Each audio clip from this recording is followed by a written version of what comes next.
today in LXT 18 volt, you've got two configurations, either 18 volt or the 36 volt, right? It gives you extra runtime and power. So today on a job site, LXT 18 or 36 volt covers about 85% of the applications out there.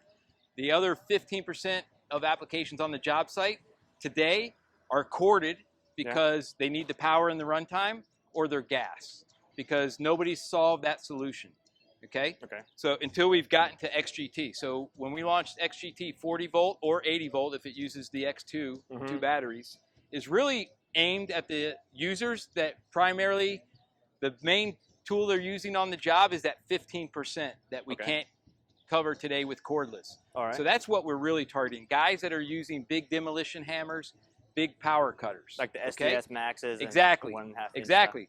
Now, what they like is the form factor of an 18 volt LXT. So when we decided to come out with 40 volt, that was one of the things we wanted to keep in mind, is this form factor that we know the end users like, right?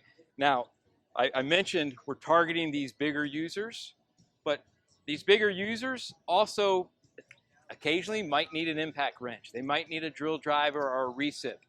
So the idea is to create tools that also have that same form factor, so that if they needed the drill driver or the impact, they could go do it, use the same battery that they're using for the big demo hammer, not go and use two battery platforms at the same time. So it's not meant to replace 18 volt. It's really meant to replace the 15% of the job applications that battery power and technology can't get to today, whether it's runtime or power.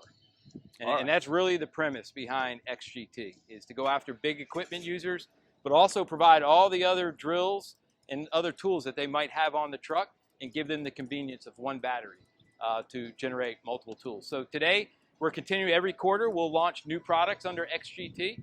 We're up over 55 now since we launched earlier this year, and we're still 275 plus on 18 volt, continuing to invest in the 18 volt. We're not going to abandon 18 volt. We think this is still the way to go. 85% of the applications on the job. Some guys never use power cutters or SDS, so they don't need 40 volt really. The 18 volt or 36 volt is more than enough for these guys. But we're really targeting, trying to take the whole job site cordless. Cut the cord. That's what it's about. And then obviously with Makita, we do make gas powered. We made the conscious decision by the end of 2023, we are going to exit gas and focus 100% on cordless technology. So you're going to make no more gas power tools after 2023. Okay. So today we have a big EK 6101, a big power cutter that is probably #1 in the market out there. That will be transitioning to a cordless XGT 40 volt, 80 volt. Interesting. All right. So the main reason behind XGT is to meet that market demand where it's not cordless yet, but you need to release all the other tools in that lineup such that they didn't have to use two different battery platforms to do that, right? Okay. Exactly. So it's not really meant to be a higher performance version of the 18 volt stuff. It's just there kind of. It's not meant to, but it is. So that's the intrinsic value when you step up, because you have to re-engineer the motor to switch all the in components to deal with the power and the energy that you're getting out of these batteries. Okay. So there's also, in addition, we call it, outsmart, outpower, outlast, right? So outpower, obviously 40 volt, 36 volt, going all the way up to 5 amp hour batteries. But the outsmart piece is we also put in technology so that the battery is actually communicating with the motor. So if the motor's getting bogged down, needs more power, it will communicate. The other piece it also communicates today, a big problem in the market is aftermarket batteries. You can go on Amazon and they're just crappy batteries, but they look like ours.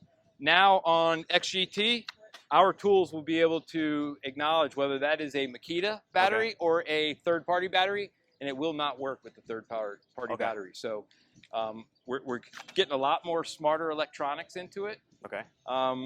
With the chips and everything we can do to communicate and make this thing like one working tool versus a battery that goes into a tool. So you say every quarter you guys are planning to launch more tools in the XGT lineup, right? Do you know what's coming up? I have not seen the next quarter, so I don't really know that. I know we focused, the initial launch was on some of the impact drivers, heavy-duty hammer drills. This next wave, we got into our 35-pound demolition hammer and some SDS Max hammers and big grinders, 7-inch grinders. And then obviously we're new into outdoor power equipment. Okay. So over in making string trimmers, blowers, I don't know hedge if that's trimmers. new. I think I've had a string Makita, like the XT string trimmer, for like probably at least 4 Yeah. or 5 years by So now. so if you think about today, I told you the pro in construction and remodeling, 85% they can Yeah. get it done with cordless. You look over in the outdoor pro, the landscaper, we haven't been able to address his issues of runtime. He's got to run all day long driving that trailer. And, you know, so now with our XGT, we're now able to start getting the power generation and runtime that you would normally get out of like a 35cc gas equivalent. Okay. So that is just going to leapfrog us into the next in trying to cut gas altogether and now go after and get that pro landscaper. Because once you can get the pro landscaper, in a lot of communities today, whether it's South Florida or mainly West Coast, they're already implementing bans on gas or even noise. So when you switch to cordless, you're obviously no maintenance, no gas, and the noise value, you know, obviously drops dramatically. So there's certain communities out there, like in San Francisco, where the municipalities, their city workers can't use gas because it violates the noise ordinance, and they're converting all over to cordless. To cordless, okay. So you guys are planning. You don't know if they're probably going to plan to release like an XGT mower, right? Oh, that I'm sure. I don't want to overstate too much, but I would guarantee you can expect that. Something like you know, that. we just launched our new 18 volt, 36 volt mowers this year, where we've got where we're going straight after the Honda. So if you look at every pro landscaper on that trailer, he's got a 0 turn mower, and then he's got a 21-inch push or self-propelled to get into the small spaces on every single trailer.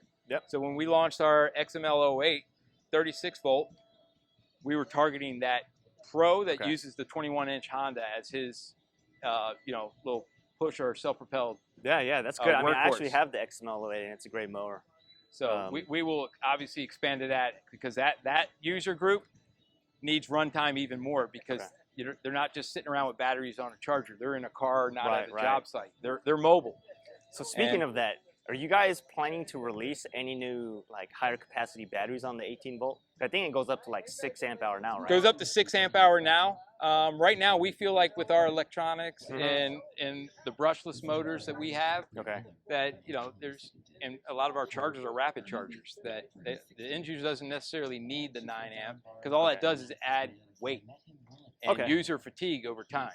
So we feel perfectly content with the 5.0s, 6.0s, and it's all basically application driven. You know, there are plenty of applications the guy can use a impact driver with a 2 amp hour battery. He doesn't need the weight, but because he's not driving in mini screws, so he can sacrifice runtime for weight.